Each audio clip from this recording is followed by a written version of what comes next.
On April 14, 1865, Abraham Lincoln was shot while attending a play at Ford's Theater in Washington, D.C. Lincoln died the following morning, becoming the first U.S. president to be assassinated. James Garfield became the second victim of assassination when he died on September 19, 1881, of blood poisoning from a gunshot wound he sustained in a Washington depot 3.5 months earlier. During a reception at the Pan American Exposition on September 6, 1901, William McKinley was shot. He died 8 days later. On November 22, 1963, John Fitzgerald Kennedy became the fourth U.S. president to be assassinated. In 1964, the government concluded that Lee Harvey Oswald was the sole assassin. In 1964, the government was wrong.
On Thursday, November 21, 1963, the Texas School Book Depository, the picket fence, the triple underpass, and the grassy knoll were merely parts of a small, intimate area called Dealey Plaza, still unknown to the world outside of Dallas.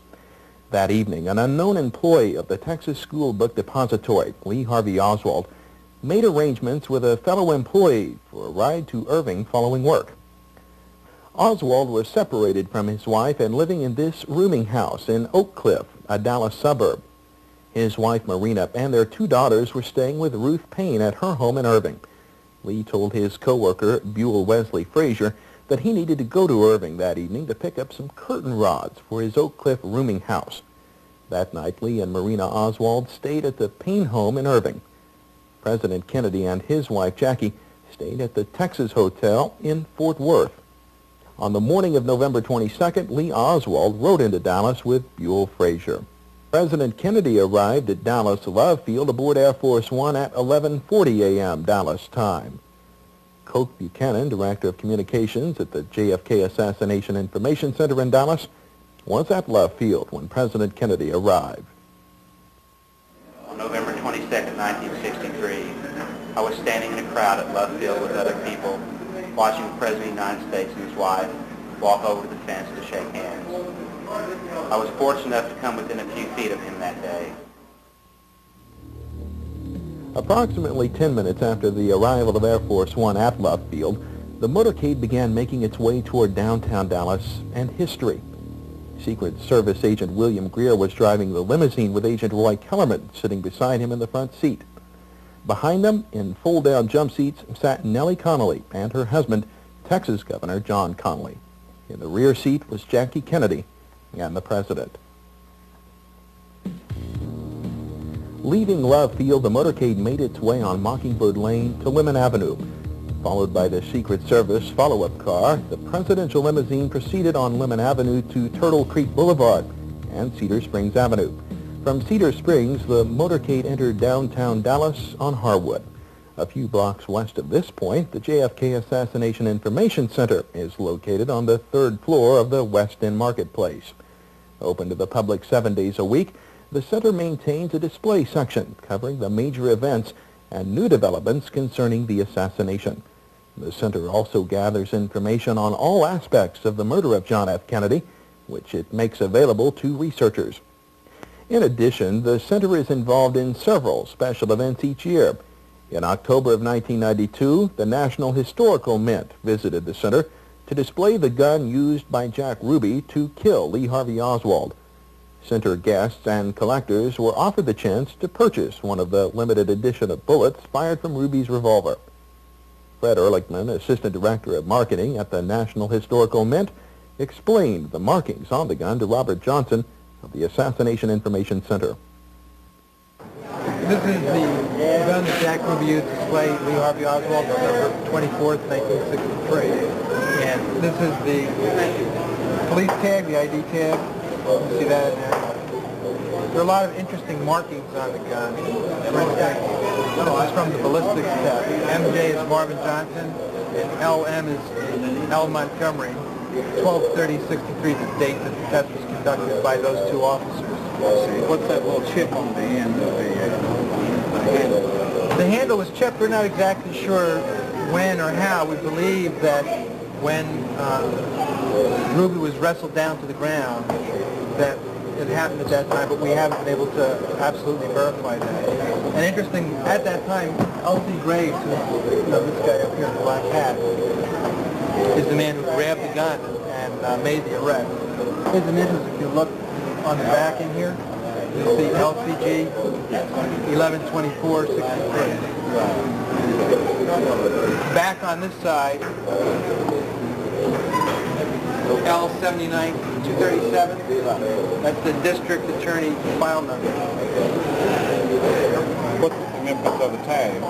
Well, on the tag you can see, the date of the arrest, Captain Fritz and L.C. Graves. You want to ride to the airport? And the gun is described 38 Special Colt Cobra, serial number 2744 LW. Is that the original tag? That's the tag, yes sir.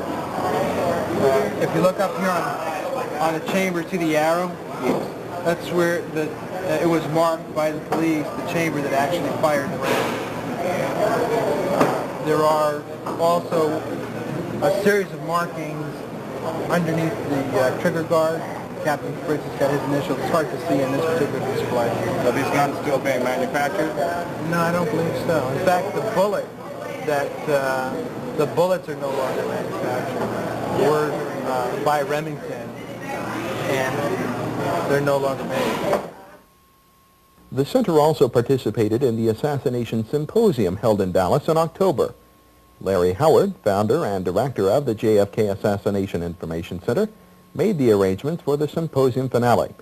Guests were given a tour of Dealey Plaza, where they met several of the witnesses who had been in the plaza during the assassination. Each witness gave their account of what they had seen that day. Robert Johnson of the center attended the event. We came down to guide some of the people around Dealey Plaza to introduce them to some of the witnesses who were actually in Dealey Plaza during that period of time, have them ask questions to the people, get their responses, and show them some of the main sites dealing with that terrible day in November 22nd, 1963. It'll also give them a feel of actually being around the atmosphere, what it was like, and maybe we can find out something from this experience. And it is the finale of the symposium, and what a way to wrap it up, give people a chance to be where it happened, take pictures, talk, and sort of wander around the feel of it. The JFK Assassination Information Center also offers a bus tour covering the events of November 22nd, 1963. The bus departs from the West End Marketplace with monitors showing footage from the day of the assassination. The tour makes its way to Harwood Street, where President Kennedy had entered downtown Dallas in 1963. The bus follows the route of the motorcade on Harwood to Main and toward Dealey Plaza. Once the tour arrives in the plaza, guests relive those few moments which changed the course of history. It is 12:10 p.m. on Friday, November 22nd. Lee Bowers is working in the railroad tower located in the parking lot behind the picket fence.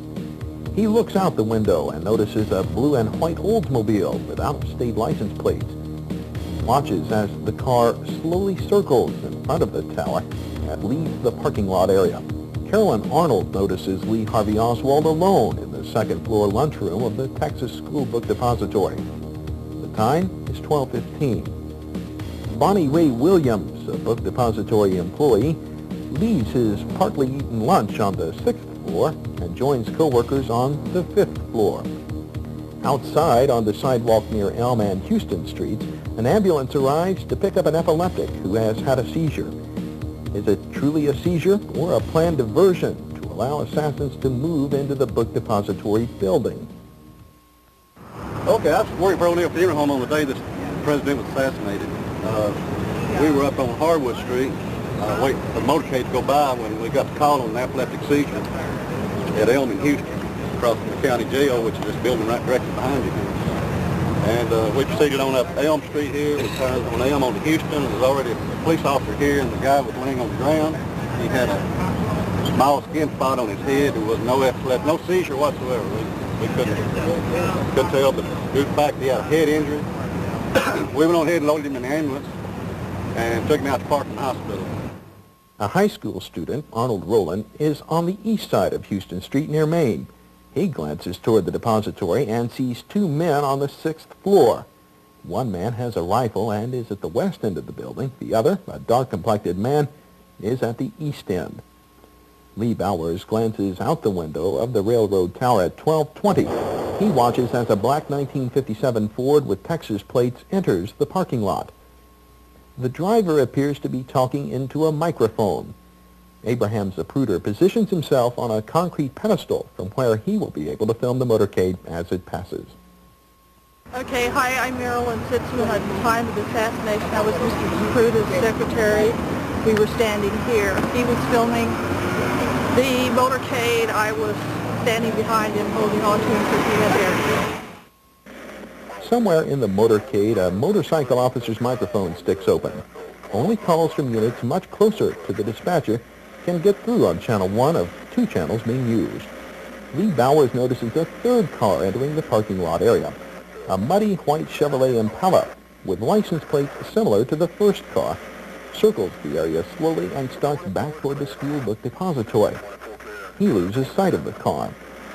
The motorcade is running behind schedule due to the large crowds and the fact that President Kennedy has stopped the motorcade twice to shake hands with onlookers.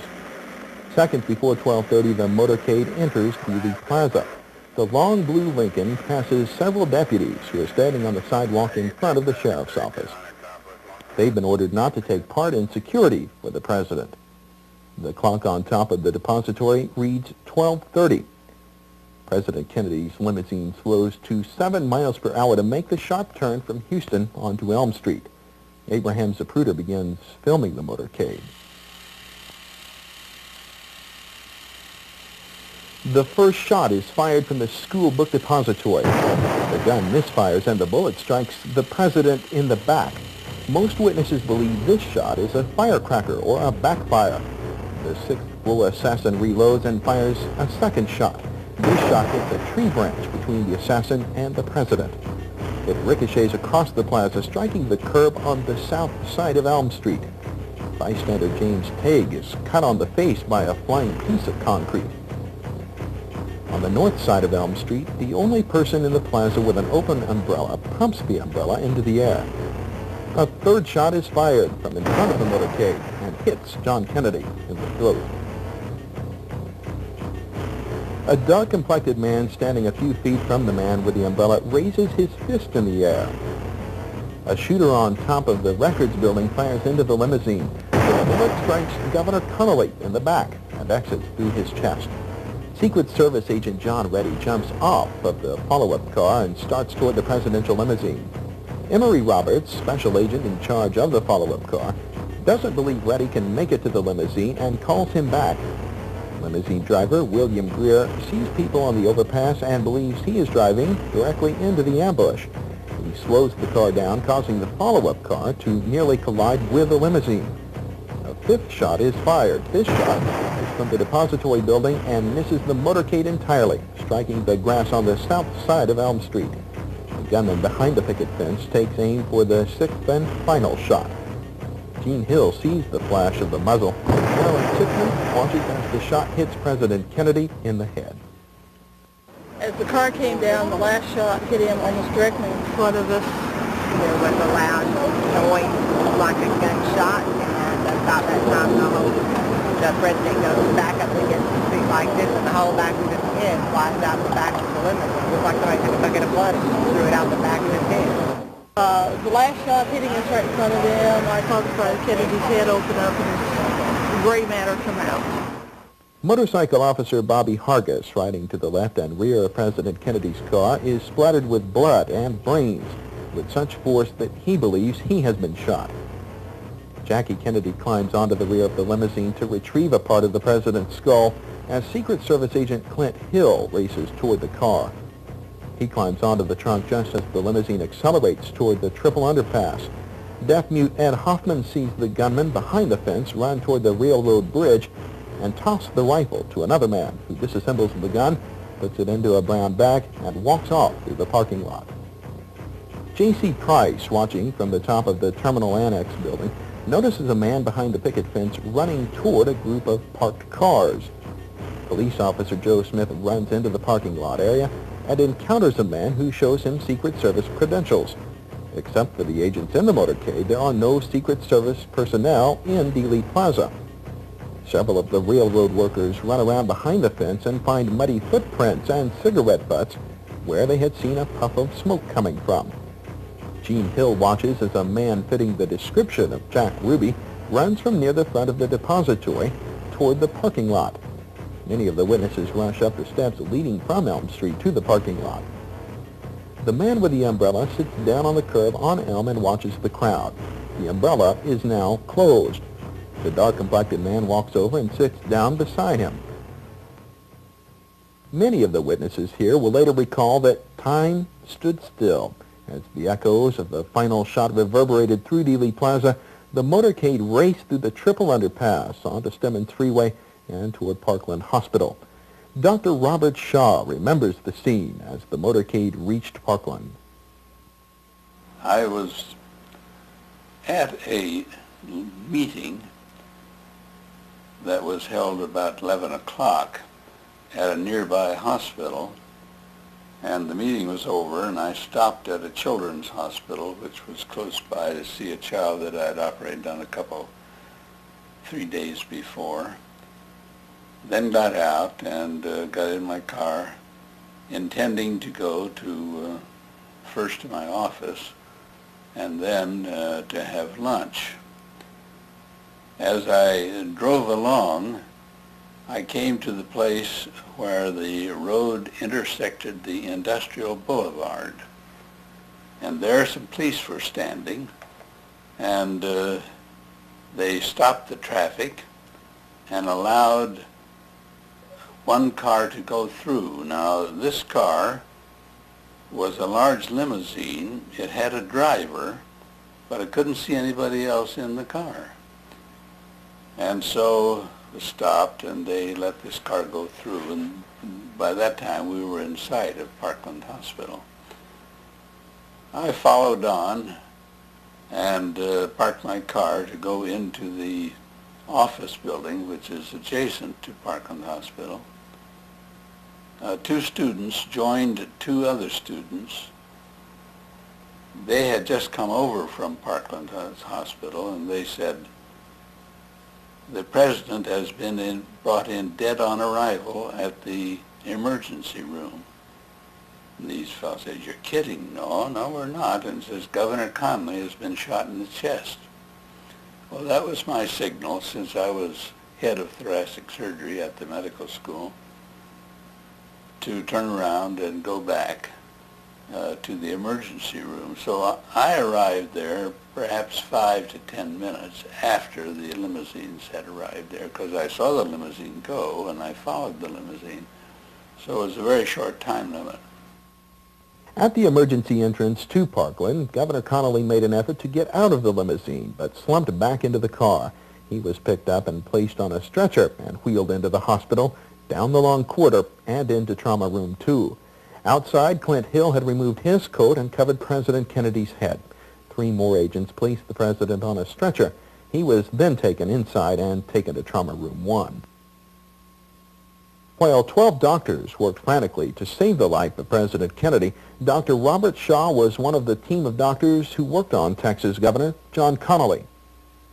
I went in to the emergency room, and on my right was the emergency room to which they had brought the president. Now, all I saw of the president was the soles of his shoes, because the room was crowded, and I saw Mrs. Kennedy standing in her beautiful dress with blood all down the dress, standing in the doorway. I turned to my left, across the room, across from the one where Kennedy was, and this is where Governor Connolly had been brought. Mrs. Connolly was standing in the doorway, but I didn't speak to her at that particular time, but went on into the room. The men there had already examined him. He was, I would say, semi-conscious. He was moaning, but he didn't really know exactly what was going on. They had immediately noticed that he had a gaping wound under his right nipple, which was what we would call a sucking wound, in that it was large enough so that when he breathed, the air went back and forth into his chest. This, of course, made it extremely difficult for him to breathe, and to have a large sucking wound, and it was at least 5 centimeters in diameter. For a long period of time, he would have died. He was turned onto his left side, and then it was noticed that there was a entrance wound just lateral, you might say, to the scapula, and it was the wound through which the bullet had entered, had stripped out a section of about 6 centimeters of his 6 ribs. He was in the position of turning. At first, when he heard the first bullet, which struck the president, he had turned to his right. Then he realized that he wasn't going to be able to see the president from this position, so then he was in the act of turning to the left, like this, when this bullet struck his chest, came on through his chest, shattered his right wrist, and a little fragment of bullet nicked the inner aspect of his lower left thigh. That bullet, a shattered bullet, went to the bottom of the limousine. Governor Connolly would recover from his wounds, but John Fitzgerald Kennedy was declared dead at 1 p.m. Central Standard Time. Aubrey Reich recalls what happened after the president's body was placed in the casket at Parkland. And we started to leave the emergency room with him. We got him outside the emergency room, and the people from the state or the county decided that they was going to do an autopsy on him. And the Secret Service and government people decided that they was going to take the body on out. So it was quite a struggle over the casket on trying to get it out of the emergency room. We had a long corridor to go through to get to the ambulance dock to load him in there. And there was a lot of pushing and shoving and grabbing the casket, and several times they pulled the casket completely off the truck that we was rolling him on. We had to pick it up and rearrange it back on there and balance it on the truck.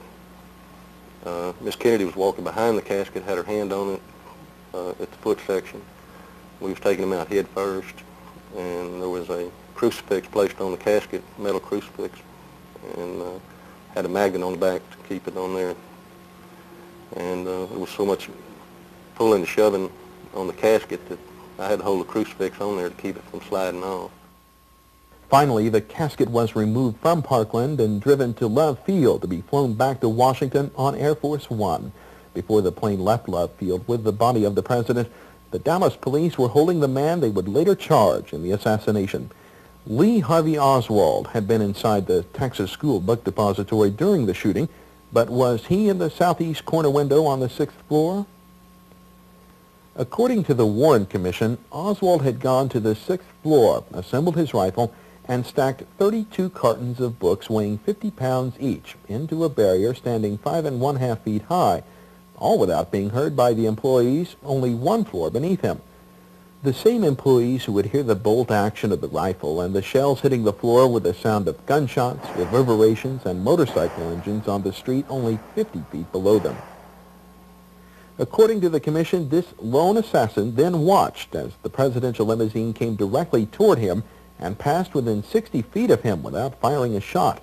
Instead, he waited until the limousine had turned onto Elm Street and was headed away from him. Then, using a scope adjusted for a left-handed shooter and was so misaligned that 2 metal shims had to be placed under it before it could be test-fired by an Army laboratory, this right-handed assassin squeezed off 3 shots at the President of the United States. Of these 3 shots, 1 was the infamous magic bullet. According to the commission, this bullet struck John Kennedy in the back, turned upward, exited his throat, turned back downward, and to the right, turned left, entered Governor Connolly's back below the right shoulder blade, exited his chest, entered the back of his wrist, exited the front, turned left, and finally lodged in his left thigh, falling out at Parkland Hospital virtually undamaged. With 2 nearly perfect shots, the Warren Commission concluded that this same assassin, using the same rifle, fired a shot which missed the motorcade entirely, traveling approximately 20 feet above and 20 to 25 feet to the right of the path of the presidential limousine. Following the final shot, Lee Oswald supposedly wiped the rifle clean of any fingerprints, moved quickly across the 6th floor of the depository, hid the rifle where searchers would be sure to find it, and raced down 4 flights of stairs to the 2nd floor lunchroom, where Officer Marion Baker would encounter him within 90 seconds of the final shot. A major problem with the commission's version is that immediately following the assassination, Sandra Stiles and Victoria Adams left the 4th floor of the depository, using the same stairs that Oswald was supposedly running down. Neither woman saw Oswald or heard footsteps on the stairs. Lee could not have used the elevator. It was locked on the 5th floor, making the stairs the only route from the 6th floor to the 2nd. Larry Ray Harris of the JFK Assassination Information Center tells of Oswald's movements following his encounter with Officer Baker. Now, Lee Harvey Oswald told the Dallas police that at the time of the assassination, he was eating lunch in the 2nd floor lunchroom of the school book depository. And indeed, just 90 seconds after the last shot, Oswald was encountered in that 2nd floor lunchroom by a Dallas policeman named Marion Baker and the building superintendent, Roy Truly. Oswald was very calm. He was not out of breath, very cool and collected. Nothing suspicious about his activity. He was identified as an employee of the building, and they let him go. According to the Warren Commission, at 12:33 p.m., Oswald exited the school book depository's front entrance and walked 7 blocks east down Elm Street. He boarded a Dallas City bus which was carrying him back toward the Texas School Book Depository. And when that bus became stuck in the traffic backed up from the Dealey Plaza assassination site, Oswald left the bus. Curiously, just moments later after he left the bus was boarded by members of the Dallas Police Department and searched. Oswald then walked 2 blocks over to the bus station and caught a taxi cab to his rooming house in the Oak Cliff section of Dallas. Reaching Oak Cliff, Oswald rode 6 blocks past his rooming house to the corner of Neely and Beckley. From here, he walked the 6 blocks back to the rooming house. Cecil Reed was working in Oak Cliff on November 22, 1963. Larry Howard interviewed Mr. Reed near where he was working that day. I'm Larry Howard, Director of the JFK Assassination Information Center here in Dallas, Texas. With me today I have Cecil Reed, who was at this spot November 22nd, 1963.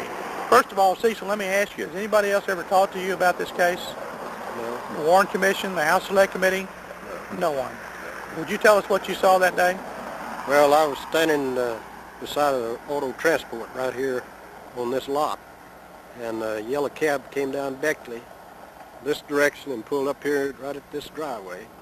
And this guy got out and walked back up the street on this side of the street. According to the Warren report, he entered his rooming house at about 1 p.m. and stayed in his room for several minutes. This was based on the testimony of the housekeeper there at his rooming house. According to the Warren report, Oswald left his room at 1:04 p.m. And also according to the Warren report, a Dallas policeman named J.D. Tippit was shot and killed at 1:16 p.m. 1 mile away from the rooming house. Now, according to Oswald's landlady, however, she looked out the window several minutes later, that is, several minutes after 1:04 p.m., and observed Oswald standing at the curb near the rooming house. Now, while Oswald was in his room, one of the most mysterious episodes of that day occurred. A Dallas police squad car with 2 occupants pulled up directly in front of the rooming house. The horn beeped twice, and the car drove slowly away. The car was never identified, and this strange and disturbing episode has never been explained. Now, from 1:04, the time Oswald left his rooming house, to 1:16 p.m., the time the commission said the policeman was shot, is 12 minutes, and the scene of the crime is 1 mile away. Now, we've already seen that several minutes elapsed, and Oswald was still standing there at the curb in front of his house. Conversely, it's also clear that several minutes elapsed between the time the officer was shot and the time the police were actually notified over the radio in the officer's car at 1:16 p.m. So that window that Oswald had to walk the 1 mile is narrowed significantly, and it raises the very real possibility that Oswald could not possibly have walked 1 mile from his rooming house to where the policeman was killed a mile away. Cecil Reed recalls seeing Lee Oswald again that afternoon. And then a few minutes later, he came back down the other side of the street, going that way, toward the Jefferson. Now, I don't know which way he went after he got here, but last time I saw him, he was right along here. Yeah. So there's no question in your mind it was the same man that got out of the cab that came back on the other side? Same guy. Was he walking fast or slow? Or? Well, he wasn't walking real slow, but he was walking at a pretty good pace, normal. What, do you recognize what he had on at the time? Well, he had on kind of a gray-looking slacks, best I can remember, and then he had a kind of a checkered jacket. He was carrying the jacket on his arm at the time. What actually happened then is very much ambiguous. We don't know exactly what happened. There's controversy over whether he actually shot Officer Tippit or how many people were there when Officer Tippit was shot. There are witnesses such as Aquila Clemens who indicated there were 2 men there. One was short and stocky, the other tall and wiry, and neither seemed to fit the description of Oswald. According to the Warren Commission, after shooting J.D. Tippit, Oswald fled down Jefferson in the direction of the Texas Theater. Just before reaching the theater, he ducked into this doorway as police cars drove by. In 1963, this was a shoe store, and Johnny Brewer was the manager. He noticed Oswald slip into the doorway. And John Brewer, the clerk on duty, saw this and thought he was acting rather strangely, so at this point he sort of looked at him, and after the police car passed by, Oswald continued on down the street in the direction of the Texas Theater. An unidentified man in the theater pointed Oswald out to the police, who arrested Oswald at 1:50 p.m., less than an hour and a half after the assassination of President Kennedy. Lee Harvey Oswald was taken back into downtown Dallas to the police station. It was here that Jack Ruby would murder Oswald in front of millions of television viewers the following Sunday morning. At approximately 2:30 in the morning on Sunday, November 24th, a Dallas police officer received a call at the police station communications room. The caller would not identify himself, but accurately described the plans to transfer Oswald to the county jail and warned that if the plans weren't changed, Oswald would be killed in the basement of the station. Though the officer could not place the voice at the time of the call, he knew that it was familiar. Only after the murder of Oswald would the officer realize that the caller had been Jack Ruby. A similar call was made to the local office of the FBI early that Sunday morning. Despite these threats, only minor changes were made in the plans to transfer Lee Oswald. At 11:17 that morning, Jack Ruby sent $25 to Karen Carlin in Fort Worth from the Western Union office in Dallas. From here, he walked a short distance to the police station. Although the Warren Commission concluded that Ruby entered the basement through this tunnel, many researchers believe he entered through this side entrance and was led to the basement. Regardless of which entrance Ruby used to gain access to the basement, he was now in position and Oswald could be brought down. Exiting the elevator, Oswald was led down this short hallway. As he came into full view of the television cameras, Jack Ruby stepped from the shadows and fired one shot, killing Lee Harvey Oswald and making him the third known victim of the assassination. Oswald was pronounced dead at Parkland Hospital at 1:07 p.m., 48 hours and 7 minutes after some of the same doctors had pronounced the death of John F. Kennedy. When Jack Ruby was informed of the death of Lee Oswald, the officer's impression, as recalled later, was that Jack felt that his own life had depended on the death of Oswald. Even as a terrified nation watched the body of its dead president being carried to its resting place, and even as Lee Harvey Oswald was being quietly buried at Rose Hill Cemetery, many of the nation's people were beginning to ask questions which still go unanswered today. These unanswered questions, along with new information found in declassified files, have led to widespread skepticism concerning the conclusions of the Warren Commission. Serious challenges of the Commission's findings include their conclusion that Lee Harvey Oswald was on the 6th floor of the Texas School Book Depository during the shooting. It is known that Oswald was seen on the 2nd floor at the same time or after Arnold Rowland was seeing two men on the 6th floor. One of the men had a rifle at that time. Howard Brennan stated that he saw a gunman firing from the 6th floor window during the assassination, and yet he could not pick Oswald out of a police lineup that evening. It is also known that Lee Oswald was encountered on the 2nd floor by Officer Marion Baker within 90 seconds of the final shot.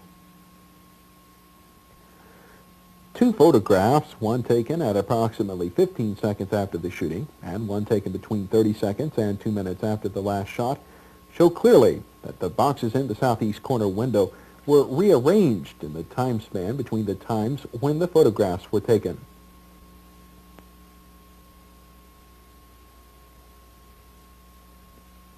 The Commission further concluded that there was no evidence of any shots being fired except from the school book depository. Lee Bowers, however, stated that he saw men in the area behind the picket fence during the assassination. Deaf-mute Ed Hoffman stated that he saw a gunman behind the fence take a shot at the president. Jean Hill stated that she saw a muzzle blast from behind the picket fence. Several railroad workers noticed a puff of smoke coming from the fence. When they ran around to the spot where they had seen the smoke, they found cigarette butts and muddy footprints.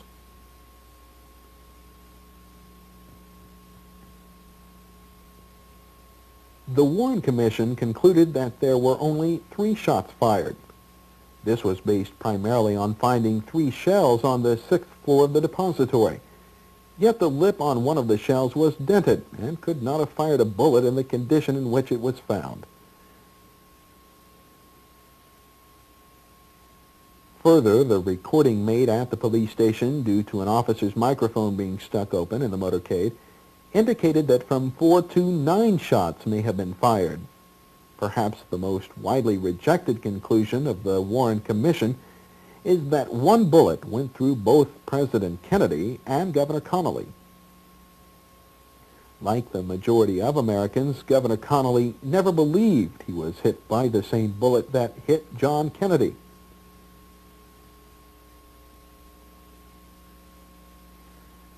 Dr. Humes probed John Kennedy's back wound at the autopsy at Bethesda and claimed he could feel the end of the bullet track with his finger.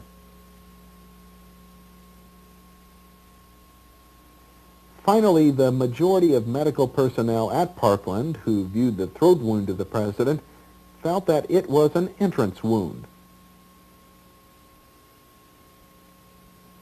The commission also concluded that Lee Harvey Oswald fired the shots that killed the president, even though the paraffin test administered to Oswald indicated that he had not fired a rifle on the day of the shooting.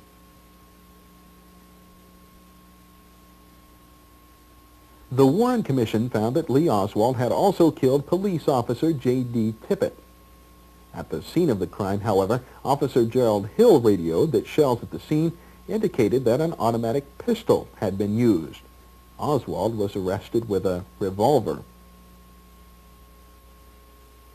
The cartridge cases reportedly taken from the scene do not match up with the bullets recovered from J.D. Tippit's body. Oswald's landlady saw him by a bus stop near the rooming house at approximately 1:04 p.m., and witnesses to the Tippit murder placed the time of the shooting at approximately 1:10 p.m. This time frame would give Oswald approximately 6 minutes to make it from the rooming house to the scene of the murder. Oswald supposedly talked to Officer Tippit through the window of the police car, but photographs of the scene show that this window was rolled up. At least 2 witnesses to the murder of J.D. Tippit have reported seeing 2 men involved in the shooting.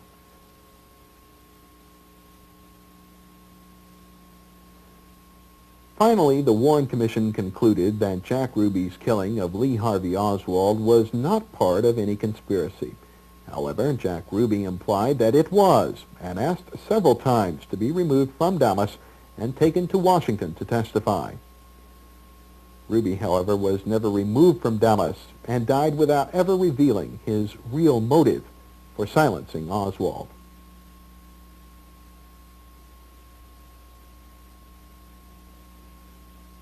The JFK Assassination Information Center bus tour concludes at the police station where Jack Ruby stepped into the pages of history.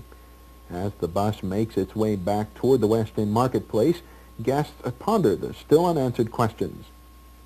In the nearly 3 decades since the murder of John F. Kennedy, 2 federal investigations, countless investigations by private individuals and organizations, and hundreds of books, reports, and films have failed to resolve these questions. There are hundreds of opinions as to what took place during those few seconds in Dealey Plaza, but in the end, how many shots were fired and which shot hit who are only of significance in supporting what the majority of Americans already believe, that a conspiracy was behind the death of John Kennedy. More important questions include who was behind the assassination. I think that the assassination was mainly conspired by the government of the United States, and I think that Lyndon Johnson was the head guy, the main person involved. The shadow government that the movie JFK hinted on, but not just the CIA. I mean, people bigger than the CIA.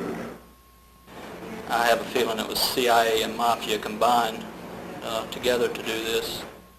I think a secret government that includes the CIA, the FBI, probably elements of organized crime, and one which is continuing to act today against the interests of the country for the same reasons that Kennedy was killed back in the early 60s, over economic policies and the directions of the country.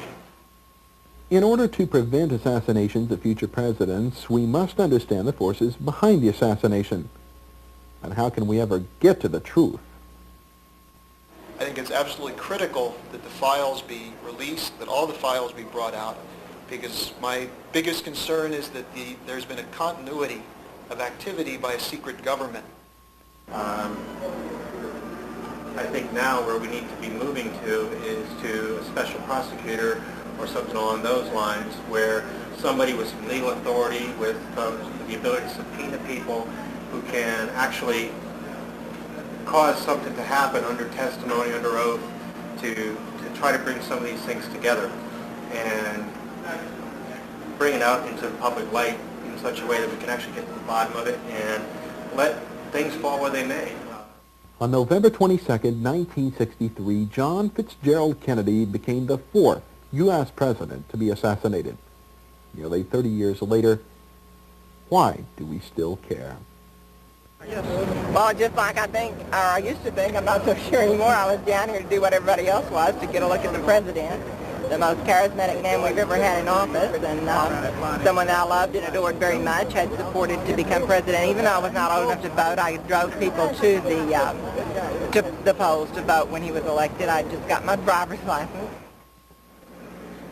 At that point in time, as we were leaving left field, the emotions were so high and strange that my father forgot where he was driving. We just kind of drove aimlessly, in disbelief, no one really not knowing what to say or what to do. We thought about driving down to Dealey Plaza, Parkland Hospital, but it didn't make sense. Nothing made sense that day. We went home. We were trying to understand how to deal with it, not only as a family, but as individuals. My parents tried to explain to us as children what the significance of that event was. And all I knew was that I had lost a leader. I had lost a father figure. It was hard to deal with. It still is. We miss him very much.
President Kennedy died.